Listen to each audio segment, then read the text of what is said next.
আসসালামু আলাইকুম ভিউয়ার্স, সবাই কেমন আছেন? আশা করছি ভালো আছেন। তারপরে ভালো থাকার কথা না, যেহেতু সারা দেশব্যাপী প্রচণ্ড পরিমাণ গরম পড়তেছে, তাপমাত্রা বেড়ে যাচ্ছে। আমি বসবাস করছি চুয়াডাঙ্গার পাশের জেলা ঝিনাইদহতে। বিশেষ করে চুয়াডাঙ্গার কথা কেন বললাম, যেখানে বাংলাদেশের সর্বোচ্চ তাপমাত্রা রেকর্ড করা হচ্ছে ইদানিং। পার্শ্ববর্তী জেলা আপনার যশোরেও তাপমাত্রা রেকর্ড করা হচ্ছে সর্বোচ্চ।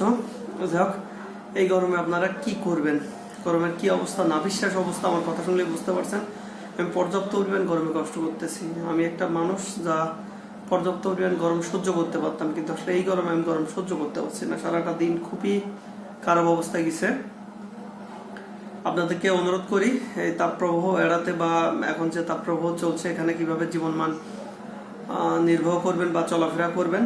বিশেষ করে বাচ্চাদের ক্ষেত্রে তাদেরকে অবশ্যই ছায়াযুক্ত জায়গায় রাখুন। এবং আমরা যারা শ্রমিক লেভেলের কাজকামগুলো করে থাকি, দিনমজুর শ্রমিক বা বাইরে কাজ করতে হয় বা তাপপ্রবাহে সরাসরি কাজ করতে হয়, তাদেরকে অনুরোধ করবে একটু রেস্ট নেবেন এবং কাজ করবেন।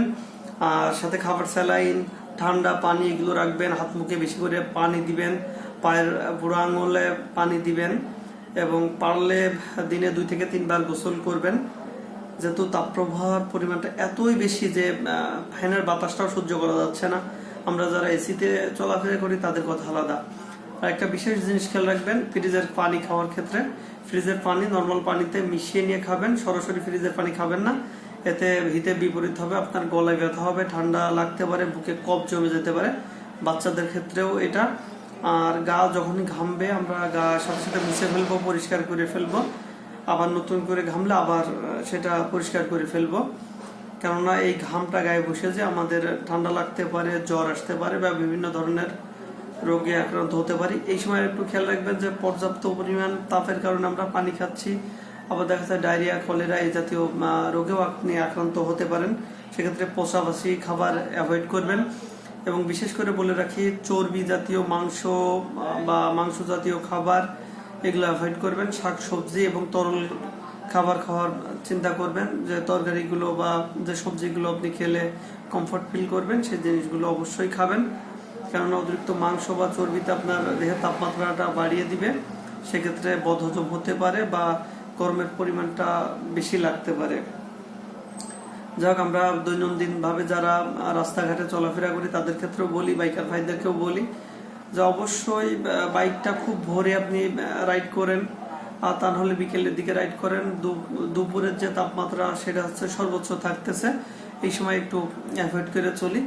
আর যারা আমরা খেতে খামারে কাজ করি তাদের কথা আগেও বলেছি, এবারও বলতেছি, আপনারা খুব সকালে অর্থাৎ ফজরের নামাজ পড়ে কাজে নামেন, 11টা 12টা পর্যন্ত কাজ করেন, তারপর আবার রেস্ট করেন, করে আবার বিকেলের দিকে একটু কাজ করেন। আসলে কাজটা করতে হবে, প্লাস এই গরম আবহাওয়া থেকে নিজেদেরকেও সুস্থ রাখতে হবে। তো সেই ক্ষেত্রে অবশ্যই এই জিনিসগুলো খেয়াল রাখবেন।